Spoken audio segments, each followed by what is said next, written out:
Watu wengi wanapofikiria kuhusu kumbukumbu katika mahusiano, mara nyingi huamini kuwa mwanaume atamkumbuka mwanamke kwa sababu ya uzuri wake, zawadi au maneno makubwa ya mapenzi. Lakini saikolojia ya ukaribu wa kihisia mara nyingi huwa tulivu zaidi kuliko tunavyodhani. Watu hukumbuka zaidi namna walivyojisikia walipokuwa karibu na mtu fulani kuliko vitu walivyopewa.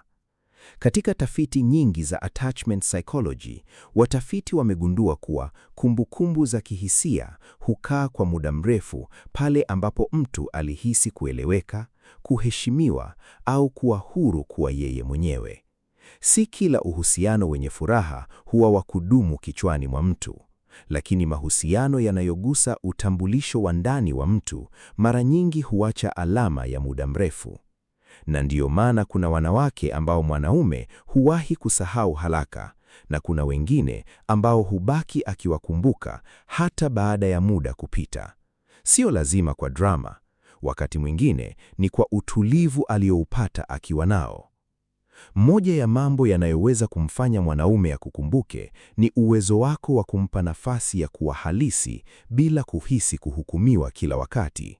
Katika maisha ya kawaida, wanaume wengi wamelelewa kuficha hisia fulani. Katika mazingira mengine ya kijamii, kuonyesha udhaifu huonekana kama kupungua nguvu.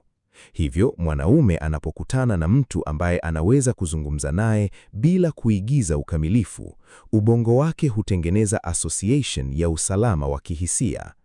Hii haimaanishi kuwa mwanamke anatakiwa kuwa therapist au kubeba matatizo yote ya mwanaume. Hapana, lakini kuna tofauti kubwa kati ya mtu anayesikiliza ili kujibu na mtu anayesikiliza ili kuelewa.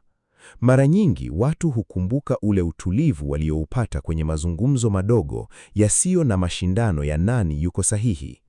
Jambo la pili ni kuwa na maisha yenye mwelekeo wako binafsi. Kuna kitu cha kuvutia kisaikolojia kuhusu mtu ambaye uwepo wake haujajengwa kabisa juu ya mahusiano pekee. Watafiti wa interpersonal attraction wamewahi kueleza kuwa watu huvutiwa zaidi na wale wenye identity iliyo stable, watu wenye mambo yanayowapa maana hata nje ya relationship. Ndiyo maana wakati mwingine mwanaume humkumbuka mwanamke ambaye alikuwa na ndoto zake, kazi zake, marafiki zake au namna yake ya kuiona dunia. Sio kwa sababu alikuwa angumu kumpata kama mitandao mingi inavyopenda kusema, bali kwa sababu uwepo wake ulikuwa na kina cha kibinadamu kinachozidi kutegemea attention ya mapenzi pekee. Kuna tofauti kati ya kuwa emotionally distant na kuwa na maisha yaliyojitosheleza. Watu wengi huchanganya vitu hivyo. Ukaribu wa kweli hauhitaji mtu kupoteza individuality yake. Jambo la tatu ni consistency ya kihisia. Katika mahusiano mengi, watu hukumbuka zaidi stability kuliko intensity. Hili linaweza kushangaza kwa sababu filamu na social media mara nyingi huonyesha mapenzi kama milipuko ya hisia zisizotabirika. Lakini katika maisha halisi, nervous system ya binadamu hupata attachment ya kina zaidi katika mazingira yanayotabirika kihisia. Mtu anayekuwa na mudi inayobadilika kupita kiasi kila siku anaweza kuleta excitement kwa muda, lakini si lazima ajenge nafasi salama ya kihisia. Kwa upande mwingine, mtu mwenye consistency katika namna anavyoongea, kuheshimu na kuonyesha uwepo wake, mara nyingi huacha athari ya muda mrefu. Hii ndiyo sababu baadhi ya wanaume hukaa akikumbuka moments ndogo sana, safari za kawaida, mazungumzo ya usiku au namna walivyokuwa wakipokelewa baada ya siku ngumu. Ubongo wa binadamu hujenga kumbukumbu zenye nguvu zaidi katika mazingira yanayounganisha utulivu na hisia nzuri. Na jambo la nne ambalo mara nyingi halizungumzwi vizuri ni namna mtu anavyoondoka katika maisha ya mtu mwingine. Si kila mwisho wa relationship huwa sawa kisaikolojia.